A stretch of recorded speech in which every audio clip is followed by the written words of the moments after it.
Hello students, welcome. आज हम 10 CBSE maths की एक्सरसाइज नंबर 4.3 देखना स्टार्ट कर रहे हैं। इस वाले वीडियो में हम कंप्लीटिंग द स्क्वायर मेथड और क्वाड्रेटिक फॉर्मूला मेथड का यूज करते हुए क्वाड्रेटिक इक्वेशन को सॉल्व करना सीखेंगे। जो क्वेश्चन नंबर 1 है उसमें चार पार्ट्स है, चारों पार्ट्स हमें कंप्लीटिंग द स्क्वायर मेथड से सॉल्व करने हैं। क्वेश्चन नंबर 2 में कहा गया है कि पहले क्वेश्चन के पार्ट्स को ही आप क्वाड्रेटिक फॉर्मूला मेथड से सॉल्व करें। तो हम करेंगे ऐसा कि पहले दो पार्ट्स को कंप्लीटिंग द स्क्वायर मेथड से सॉल्व करेंगे ताकि आपको कंप्लीटिंग द स्क्वायर मेथड क्या है वो समझने में आ जाए, और अगले दो पार्ट्स अपन क्वाड्रेटिक फॉर्मूला मेथड से सॉल्व करेंगे। ठीक है। वैसे एक वीडियो मैंने ऑलरेडी अपलोड किया हुआ है जिसके अंदर क्वाड्रेटिक फॉर्मूला का डेरिवेशन है, और आप देखेंगे कि वो वाला derivation completing the square method से ही आता है। यानी कि क्वाड्रेटिक फॉर्मूला कहां से बना है? कंप्लीटिंग द स्क्वायर मेथड से ही बना है। तो केवल इन्हीं पहले क्वेश्चन के पहले दो पार्ट में ही हम completing the square method use करेंगे। आगे चल के हम डायरेक्टली क्वाड्रेटिक फॉर्मूला ही यूज करेंगे जो उसी का डेरिवेटिव है। तो देखते हैं 12x² - 7x + 3 = 0 को कैसे सॉल्व करें। एक मेथड तो था मिड टर्म स्प्लिटिंग मेथड, यानी कि 7 की इस तरीके से स्प्लिटिंग करें कि एडिशन सब्ट्रैक्शन करने पर 7 आए और मल्टीप्लाई करने पर 6 आए। वो हमने पिछली एक्सरसाइज में किया था। अभी हम कंप्लीटिंग द स्क्वायर मेथड की ओर चलते हैं। इस वाले मेथड में सबसे पहले ये जो कांस्टेंट टर्म है उसे दूसरी साइड ले जाया जाता है। तो ये बन जाता है 2x² - 7x = -3। एक और काम किया जाता है, किसी भी ऑर्डर में किया जा सकता था उससे पहले, वो स्टेप भी कर सकते थे जो अब करने वाला हूं मैं, कि x² का कोएफिशिएंट 1 बनाना है। तो यहाँ x² का कोएफिशिएंट 2 है, तो थ्रू आउट द इक्वेशन 2 का डिवाइड कर दीजिए। तो बनेगा x² - 7/2x = -3/2। आप ये भी कर सकते थे कि पहले 2 का डिवाइड करें फिर जो कांस्टेंट बने उधर ले जाए, एक ही बात है। अब इसके बाद x का कोएफिशिएंट देखें -7/2, या x वाली टर्म देखें -7/2x।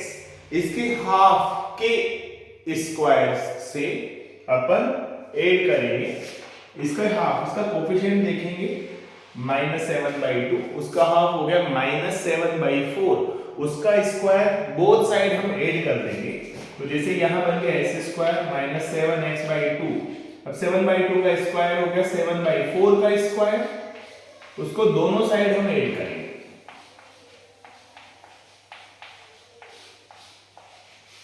ऐसा करने से इधर बनेगा a² + b² - 2 into this into b। a² + b² - 2ab, यानी a - b का होल स्क्वायर बन जाएगा। ये परफेक्ट स्क्वायर बन गया x - 7/4 का होल स्क्वायर। ठीक है। आप इसको ओपन करेंगे तो यही टर्म बनेगी। इधर क्या बना? -3/2 तो अलग बना, और 7²/4² ये होगा 49/16। ठीक है। अगर 16 कॉमन ले लिया जाए तो इधर बनेगा 8 3 = 24, और इधर बनेगा 49। यानी कि ये वास्तव में हो गया 49 में से 24 गया तो 25/16 हो गया। ठीक है। तो x - 7/4 का होल स्क्वायर बन गया 25/16। तो अगर दोनों तरफ स्क्वायर रूट ले लिया जाए तो x - 7/4 की वैल्यू होगी ±5/4। ठीक है। प्लस का 5/4 भी हो सकता है और माइनस का 5/4 भी हो सकता है। अब एक बार प्लस वाले साइन को अगर कंसीडर किया जाए तो x - 7/4 की वैल्यू हो गई 5/4, -7/4 उधर जाके +7/4 बनेगा, तो 5/4 और 7/4 मिलकर हो गया 12/4। 12/4 की वैल्यू हो गई 3, यानी x की वैल्यू यहां से निकल के आई 3। अगर माइनस के साइन को कंसीडर किया जाए तो x - 7/4 की वैल्यू है -5/4, -7/4 उधर जाकर बनेगा +7/4, 7/4 - 5/4 हो गया 2/4, दैट इज 1/2। यानी x की वैल्यू यहां से एक और निकली 1/2। यानी कि कंप्लीटिंग द स्क्वायर मेथड से जब हमने सॉल्व किया तो इसकी दो वैल्यूज निकली 3 और 1/2। इजी था। दूसरा पार्ट देखते हैं। अब इस पार्ट को सेम मेथड से सॉल्व करते हैं। सबसे पहले कोएफिशिएंट को 1 बना लेते हैं, x² के कोएफिशिएंट को। तो 2 से डिवाइड करते हैं, बन गया x² + 1/2x - 2 = 0। अब कांस्टेंट टर्म को उधर ले जाते हैं तो बनेगा x² + 1/2x = 2। अब x के कोएफिशिएंट का हाफ का स्क्वायर, तो x के कोएफिशिएंट का हाफ हो गया 1/4, उसका स्क्वायर दोनों साइड 8 किया, तो 1/4 का स्क्वायर इधर भी 8 किया और 1/4 का स्क्वायर इधर भी 8 किया, दोनों साइड 8 कर दिया, तो इधर तो बन गया x प्लस 1/2 का स्क्वायर, ठीक है, a square plus b square plus 2ab, और इधर बन गया 2 प्लस 1/16 ही हो गया 33/16, राइट, ठीक है। अब क्या करें, दोनों तरफ रूट ले लें, तो x प्लस 1/4 की वैल्यू आ गई माइनस प्लस रूट 33/4, ठीक है, रूट 33/4 वैल्यू आ गई, अब प्लस 1/4 उधर ले जाएंगे, तो जब प्लस का साइन लेंगे तो वैल्यू आएगी रूट 33 माइनस 1/4, और जब माइनस का साइन लेंगे तो आएगी माइनस रूट 33 माइनस 1/4। तो इस तरीके से पार्ट 2 की वैल्यूज निकाली जा सकती है, कैलकुलेशन आप एक बार फिर से चेक कर सकते हैं। अब नेक्स्ट है पार्ट नंबर 3, 4x² + 4√3x + 3 = 0। इससे अब हम क्वाड्रेटिक फॉर्मूला मेथड से सॉल्व करना सीखते हैं। तो सबसे पहले ये वाली जो क्वाड्रेटिक इक्वेशन दे रखी है उसे इससे कंपेयर करें, स्टैंडर्ड क्वाड्रेटिक इक्वेशन से ax² + bx + c से, तो पता चलेगा कि जो x² का कोएफिशिएंट है वो a माना जाता है, x का कोएफिशिएंट b माना जाता है, और कांस्टेंट टर्म को c माना जाता है विद साइन। तो a की वैल्यू आ जाएगी 4, b की वैल्यू आ जाएगी 4√3 और c की वैल्यू आ जाएगी 3। अब क्वाड्रेटिक मेथड से, फॉर्मूला मेथड से जब हम सॉल्व करते हैं तो इसकी वैल्यूज ये आती है -b plus minus root d upon 2a, जहां b ये हो गया, a ये हो गया, d क्या है, डिस्क्रिमिनेंट है, उसकी वैल्यू अपन अलग से निकाल लेते हैं इस फॉर्मूला से, b² - 4ac से। तो सबसे पहले d निकालें, फिर वहां यहां पुट करके x की दो वैल्यूज निकालेंगे। तो देखो b की जगह लिखेंगे 4√3, उसका स्क्वायर है यानी कि 4 का स्क्वायर 16, √3 का स्क्वायर 3, तो 4√3 का स्क्वायर होगा 16 × 3 दैट इज 48 माइनस 4 × 4 × 3, 4 × 4 × 3, तो ये भी 48 हो गया, तो इसकी वैल्यू तो 0 ही आ गई, ठीक है। अगर इसकी वैल्यू 0 आ गई तो x की जो वैल्यू निकलेगी उसमें ही रूट d 0 चल जाएगा, माइनस b की जगह लिखा 4√3 plus minus 0 divided by 2a यानी कि 8, तो प्लस माइनस 0 तो हट ही गया, 4 से 8 कट गया तो 1/2 आ गया, यानी कि दो आंसर जो आए वो दोनों -√3/2 ही आएंगे। -√3/2 प्लस 0 भी वही होता है और -√3/2 माइनस 0 भी वही होता है। तो ये एक ऐसी क्वाड्रेटिक इक्वेशन बनी जिसके दोनों रूट्स इक्वल हैं और दोनों की वैल्यू कितनी है, -√3/2 एंड -√3/2। ओके, अगला पार्ट देखते हैं 2x² + x + 4 = 0। इसको सॉल्व करना है क्वाड्रेटिक फॉर्मूला मेथड से, तो सबसे पहले इससे कंपेयर करा जाए, तो a की वैल्यू 2 आएगी, b की वैल्यू 1 आएगी और c की वैल्यू 4 आएगी, ठीक है। अब क्वाड्रेटिक फॉर्मूला में रखा जाए वो है -b plus minus root d upon 2a, लेकिन यहाँ पे जो d है वो क्या है, b² - 4ac, तो इसे अलग से कैलकुलेट कर लेते हैं। b है 1 तो 1 का स्क्वायर हो गया 1 -4 × a, a की वैल्यू हो गई 2 और c की वैल्यू हो गई 4, ठीक है। तो b² - 4ac, तो 1 - 32 ये आ गया माइनस का 31। अब जब ये d की वैल्यू नेगेटिव में आ जाती है तो रूट के अंदर नेगेटिव की वैल्यू अलाउड नहीं है, यानी कि ये जो रूट के अंदर -31 बनेगा ना, तो देखो बताता हूं मैं, b की वैल्यू 1 रखी अपन ने, यहाँ -1 आ गई, प्लस माइनस रूट के अंदर -31 अपॉन 2a यानी कि 4। रूट के अंदर जब भी नेगेटिव वैल्यू आ जाती है तो ये इमेजिनरी नंबर बनता है, आयोटा वाला नंबर बनता है, तो इसका आंसर तो ये आएगा आने में, तो -1 plus minus √31 iota divided by 4। लेकिन आपके सिलेबस में भी आयोटा वाली चीज नहीं आई है, तो हम ये कहेंगे कि इसके रियल रूट एग्जिस्ट नहीं करते हैं, इसके जो रूट्स हैं वो इमेजिनरी हैं दोनों। एक आएगा -1 प्लस √31 आयोटा बाय 4 और दूसरा आएगा -1 माइनस √31 आयोटा बाय 4।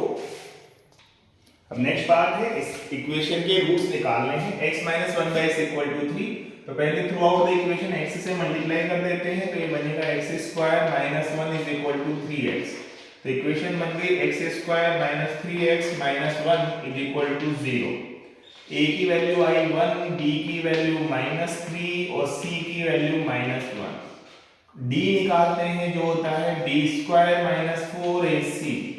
तो b का स्क्वायर हो गया 9 माइनस 4 इंटू 1 इंटू माइनस का 1, तो ये हो गया प्लस का 4, तो ये हो गई वैल्यू 13। ठीक है, अब अगर x की वैल्यू निकाली जाए तो आएगी माइनस b यानी कि प्लस माइनस माइनस 3 हो गया प्लस का 3 plus minus root over d, d की वैल्यू आ गई 13 डिवाइडेड बाय 2a 2। तो x के जो दो रूट्स हैं उनमें से एक आया 3 प्लस रूट 13 बाई 2 और दूसरा आया 3 माइनस रूट 13 बाई 2।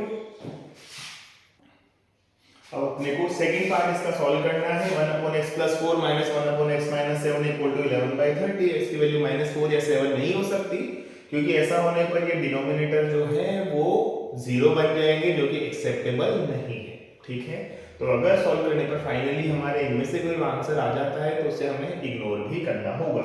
तो सबसे पहले स्टैंडर्ड क्वाड्रेटिक इक्वेशन में से कन्वर्ट किया जाए, उसके लिए x प्लस 4 और x माइनस 7 को अपन कॉमन ले लेते हैं, एलसीएम टाइप या कॉमन जो भी कहें अपन इसको।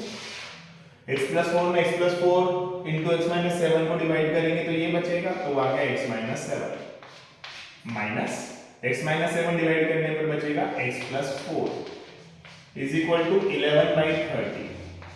देखा जाए तो x से x कट गया, माइनस 7 और माइनस 4 माइनस 11 हो गया, माइनस 11 से कट जाएगा तो ये बचेगा इधर माइनस 1, जो इधर आकर माइनस 30 बनेगा और ये उधर जाकर x plus 4 into x minus 7 बनेगा।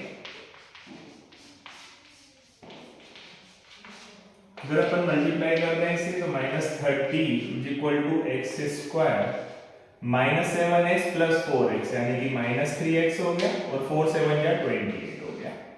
तो कुल मिला के ये बन गया x square minus 3x plus 2 is equal to 0, क्योंकि माइनस 30 उधर जाते ही प्लस 30 बन जाएगा। सॉल्व करते हैं अब, a की वैल्यू आ गई 1, b की वैल्यू आ गई माइनस 3, c की वैल्यू आ गई 2।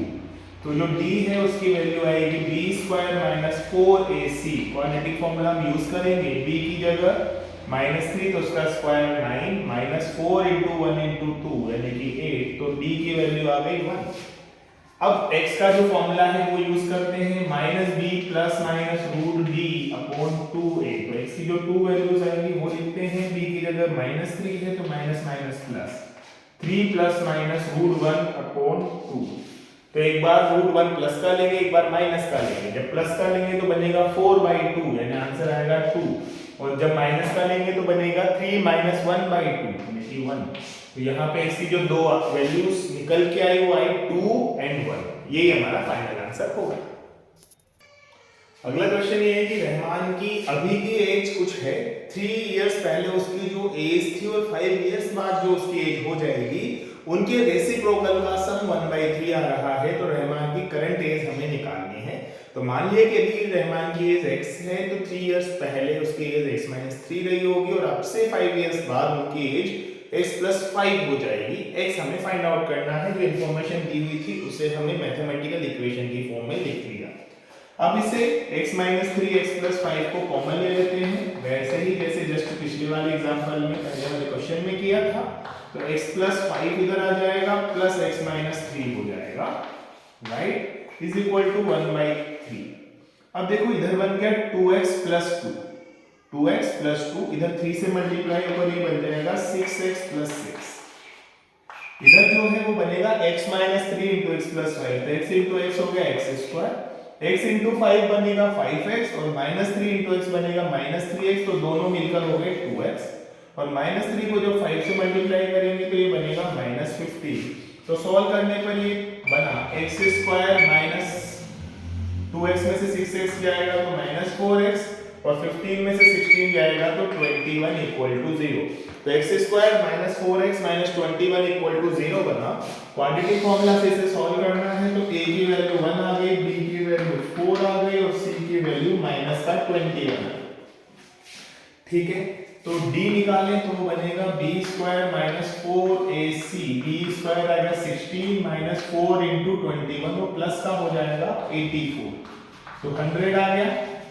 ठीक है, अब x की वैल्यू निकालें, वो बनेगी माइनस b, यानी माइनस माइनस 4 हो गया plus 4, plus minus root d divided by 2, तो एक बार आएगा 4 प्लस 10 बाई 2 यानी 14 बाई 2 7, और एक बार आएगा 4 माइनस 10 बाई 2 यानी कि माइनस 3। अब एज नेगेटिव में तो हो नहीं सकती, तो उसकी जो एज आएगी 7 ईयर ही आएगी। अभी उसकी एज 7 ईयर है, 3 इयर्स पहले उसकी एज 4 इयर्स थी और 5 इयर्स बाद उसकी एज 12 इयर्स हो जाएगी। तो 1/4 प्लस 1/12 आप ऐड करेंगे तो 1/3 आ जाएगा, राइट। अगला क्वेश्चन देखा जाए, शेफाली नाम की एक स्टूडेंट से किसी क्लास टेस्ट में उसके मैथ्स में मार्क्स और इंग्लिश में मार्क्स जो आए उनका एडिशन 30 है। ये भी कहा गया है कि अगर उसके मैथ्स में 2 मार्क्स ज्यादा आते और इंग्लिश में 3 मार्क्स कम आते तो जितने मार्क्स आए, जितने मार्क्स बने, उनका मल्टीप्लिकेशन 210 होता। तो आपको ये बताना है कि उसको मैथ्स में कितने मार्क्स मिले और इंग्लिश में कितने मार्क्स मिले। तो मैथ्स के मार्क्स को हम x मान लेते हैं और इंग्लिश के मार्क्स को हम y मान लेते हैं, तो x plus y is equal to 30 बना, और इधर x plus 2 into y minus 3 is equal to 210 बना।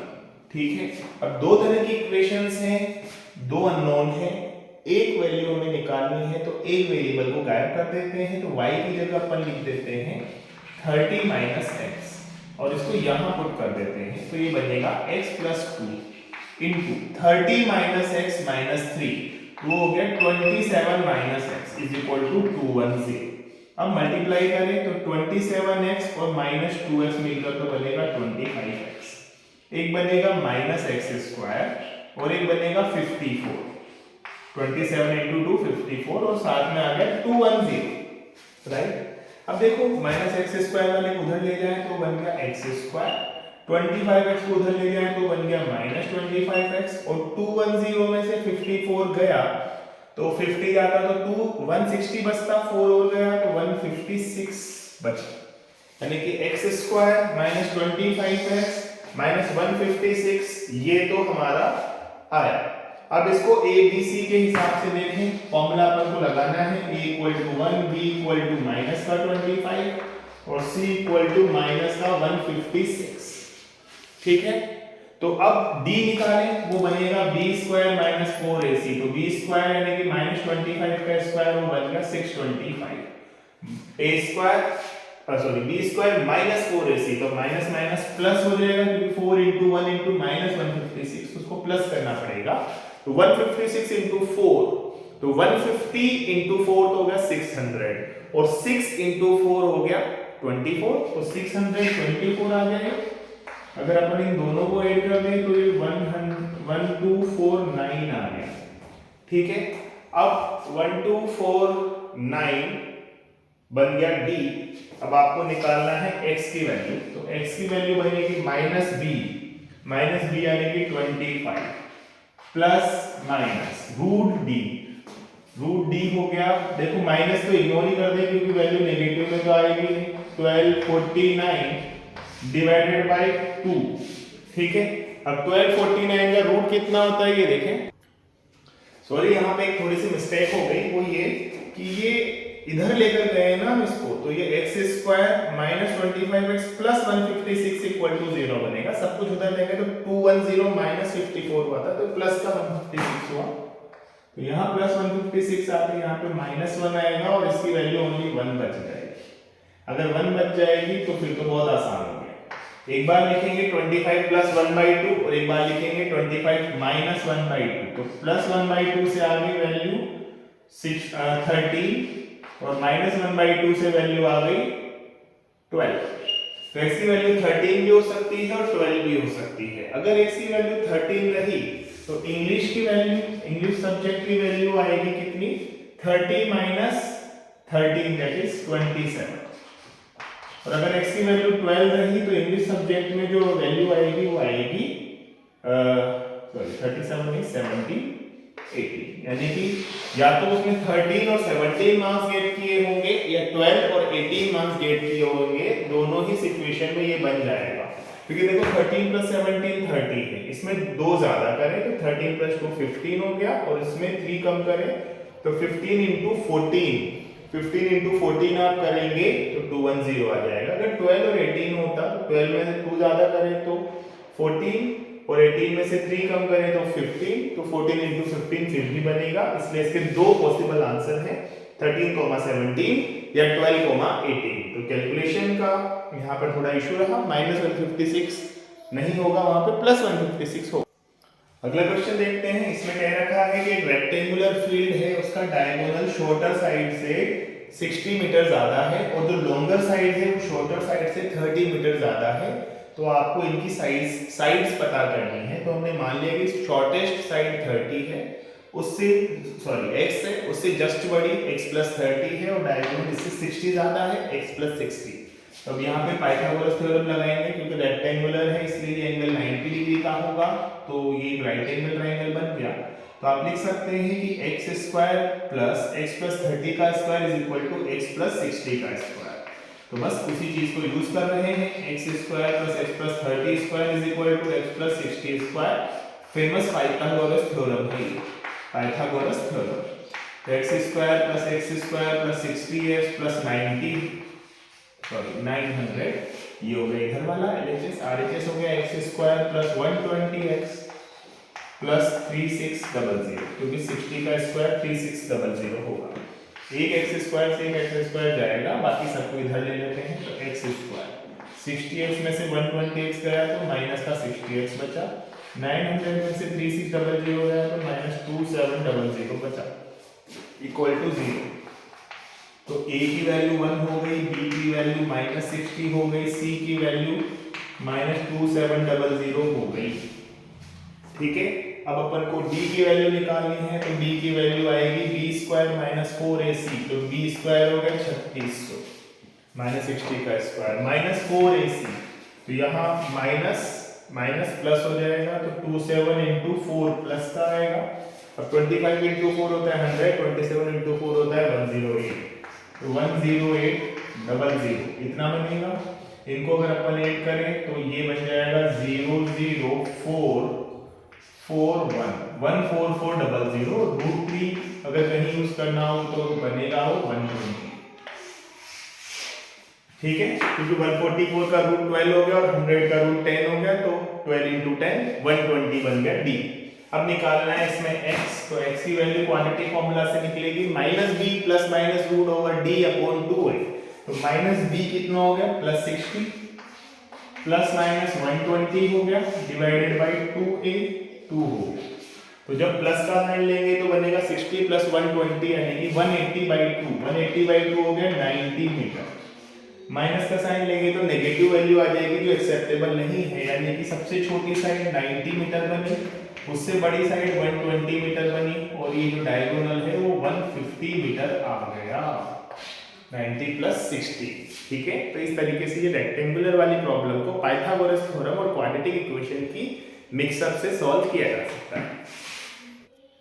क्वेश्चन नंबर 7 बहुत इजी है। इसमें कह रखा है कि दो नंबर्स के स्क्वायर का डिफरेंस 180 है, उनमें से एक बड़ा नंबर होगा, एक छोटा नंबर होगा। तो बड़ा नंबर हमने x मान लिया, छोटा नंबर y मान लिया, तभी तो bigger number minus smaller number = positive number आया है ना। अब साथ में ये भी कह रखा है कि छोटे वाले नंबर का स्क्वायर बड़े वाले नंबर के 8 टाइम्स के इक्वल है। तो इन दोनों को सॉल्व करें, तो इसको यहाँ पे पुट कर देते हैं, तो बना x² - 8x = 180, तो -180 = 0 लिख दें इसे। ये a की वैल्यू आ गई 1, b की वैल्यू आ गई -8 और c की वैल्यू आ गई -180। तो जो d है वो बनेगा b² - 4ac, b का स्क्वायर होगा 64 -4 × 1 × 180, 18 × 4 72, 720 784, ये बन गया इनका एडिशन। तो जब √d लिया जाएगा तो क्या बनेगा 28 बनेगा। ठीक है, अब आपको निकालना है x, तो x की वैल्यू आ जाएगी -b ± √d/2 है, तो -b की जगह +8 हो जाएगा, क्योंकि -8 हो गया, ±√784 दैट इज 28/2a। नेगेटिव लेंगे तो x एक नेगेटिव नंबर आ जाएगा और नेगेटिव नंबर लेने पर ये गड़बड़ हो जाएगा क्योंकि वाई स्क्वायर नेगेटिव नहीं हो सकता। तो पॉजिटिव ही लेंगे तो माइनस को तो हटा ही देंगे। 28 और 8 36/2 यानी कि वो नंबर 18 आ गया। कौन सा? बड़ा वाला नंबर x। छोटा वाला नंबर निकालना है तो यहाँ 8 इंटू 18 कर दें y निकालने के लिए। वो किसका रूट होगा? 8 इंटू 18 का रूट होगा। तो 18 इंटू 8 होता है 144, उसका रूट आ गया 12। यानी कि एक नंबर बड़ा वाला 18 होगा और छोटा वाला नंबर 12 होगा। छोटे वाले नंबर का स्क्वायर 144, वो बड़े वाले नंबर का 8 टाइम्स है। अगला क्वेश्चन देखते हैं, क्वेश्चन नंबर 8। इसमें ये कह रखा है कि एक ट्रेन है जो यूनिफॉर्म स्पीड से चलती है और 360 किलोमीटर की डिस्टेंस ट्रेवल करती है। अगर उसकी स्पीड 5 किलोमीटर पर आवर ज्यादा होती तो उसके द्वारा लिया गया टाइम 1 आवर कम होता। तो हम इसको ऐसे लिखते हैं कि केस 1 ये है कि अगर वो x स्पीड से चल रही होती तो t टाइम लेती 360 किलोमीटर डिस्टेंस कवर करने में। अगर उसकी स्पीड x से बढ़ के x + 5 हो जाती तो उसके द्वारा लिया हुआ टाइम t से कम होकर t - 1 हो जाता।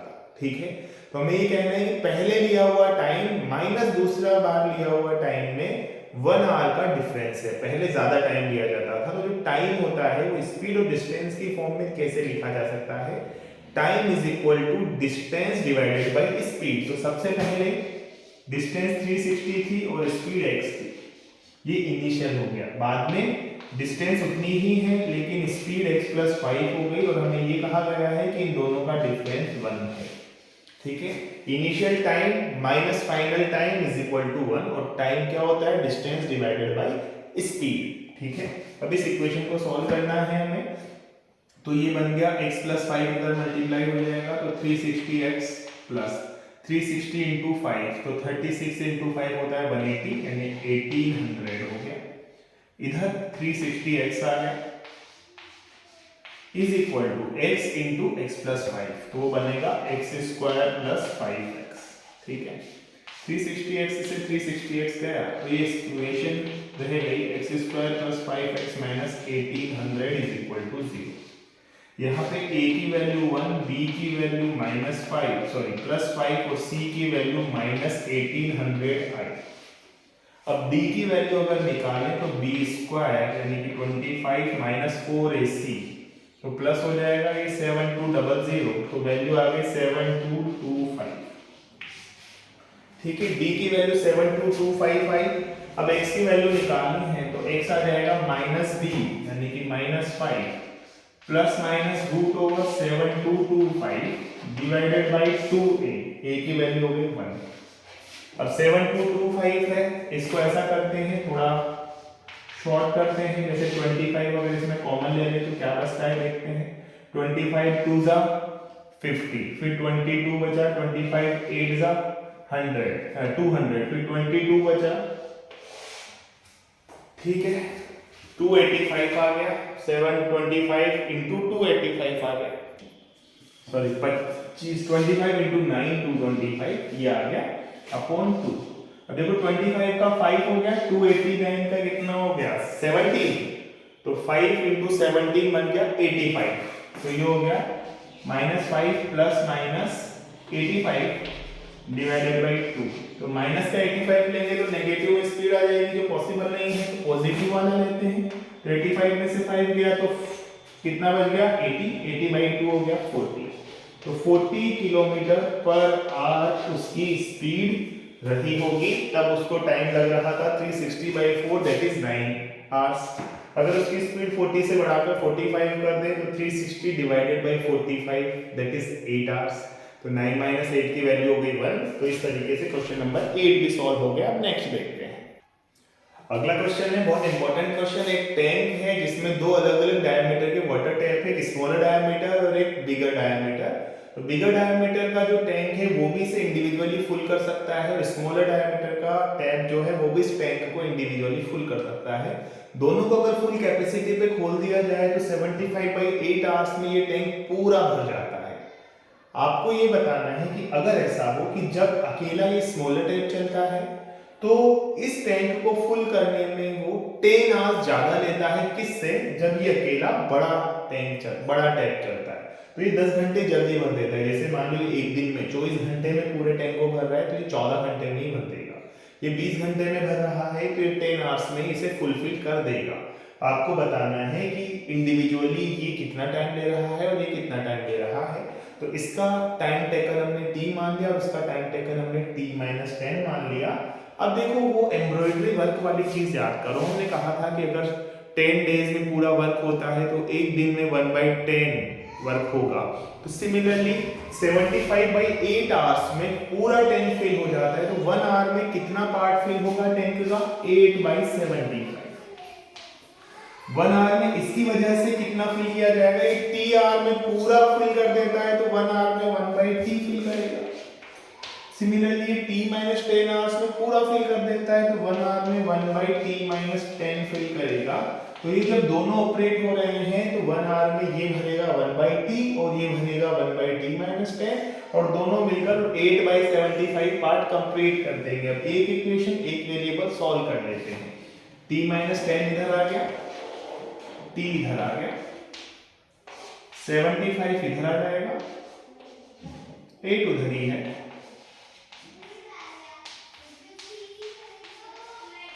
ठीक है, 8 इंटू t-10 एलसीएम आएगा ना, उधर चला गया। 75 क्रॉस मल्टीप्लाई होकर इधर आ गया, इधर t-10 प्लस t बन गया। ठीक है, तो ये 2t-10 हुआ। 2t 75 से मल्टीप्लाई होगा 150t बनेगा। 75 इंटू 10 बनेगा 750, राइट। इधर देखो ये क्या बना, 8t स्क्वायर माइनस 80t। ठीक है, तो ये हो गया 8t स्क्वायर, राइट, माइनस 80 और 150 कितना हो गया? 230t plus 750 is equal to 0।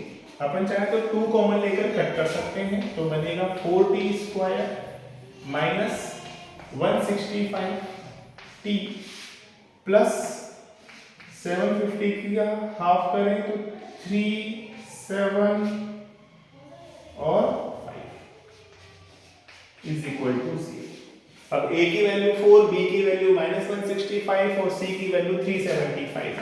तो d क्या आएगा? b स्क्वायर माइनस 4ac, तो 165 का स्क्वायर बनेगा माइनस 4a इंटू c। तो देखो 375 इंटू 4 करें तो 375 इंटू 2 तो 750 हो गया, फिर इंटू 2 1500 हो गया। 1500 को 4 से मल्टीप्लाई करेंगे तो 6000 आएगा। तो ये तो आ गया 6000। 165 का स्क्वायर में कैलकुलेटर में कैलकुलेट कर लेता हूं, वो आएगा 165 इंटू 165 27225। दोनों का सब्ट्रैक्शन करा जाए तो 21225 आएगा, 21225। इसका रूट भी कैलकुलेट कर लेते हैं साथ के साथ ही। तो जो इसका रूट आ रहा है वो क्या आएगा देखते हैं, 21225। इसका रूट आ रहा है 145.68। शायद कैलकुलेशन वाइज थोड़ी मिस्टेक है, मैं एक बार चेक करता हूँ। सॉरी, प्रॉब्लम हो गई कि 165 लिख दिया मैंने, 230 डिवाइडेड बाय 2, लेकिन वो 115 होगा।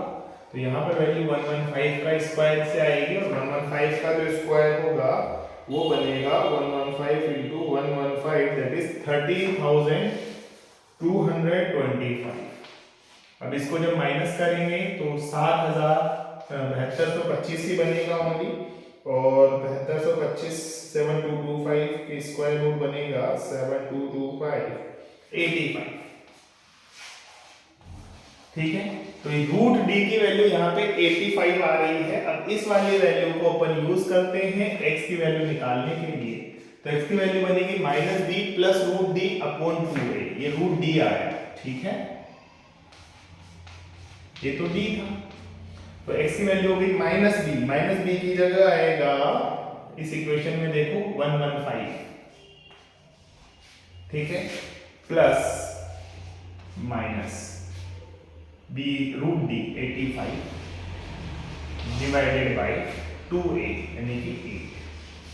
ठीक है, 2 इंटू 4 आ जाएगा। 115 में से 85 एक बार माइनस करके देखते हैं, तो माइनस करने पर वैल्यू क्या आ रही है, 115 माइनस 85 आ गया 30, क्योंकि 95 105 115 30/8, यानी कि इसकी वैल्यू आ गई हमारी 15/4 आवर्स।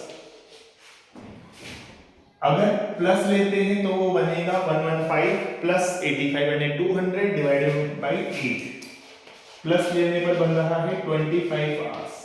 अब इसको हमें रिजेक्ट करना पड़ेगा, क्यों, क्योंकि 15/4 आवर्स यानी कि ये जो t है, अगर इसमें ये भर रहा है तो नेगेटिव टाइम में थोड़ी भर देगा। 15/4 तो लगभग 4 आवर्स के आसपास से होगा, तो ये -6 आवर्स में तो भर नहीं सकता, तो ये भी तो पॉजिटिव होना चाहिए। तो 15/4 को हमें इग्नोर करना पड़ेगा, तो 25 आवर्स में ये वाला आया, तो ये वाला कितने आवर्स में आएगा, 25 माइनस 10 15 आवर्स में ये आ जाएगा।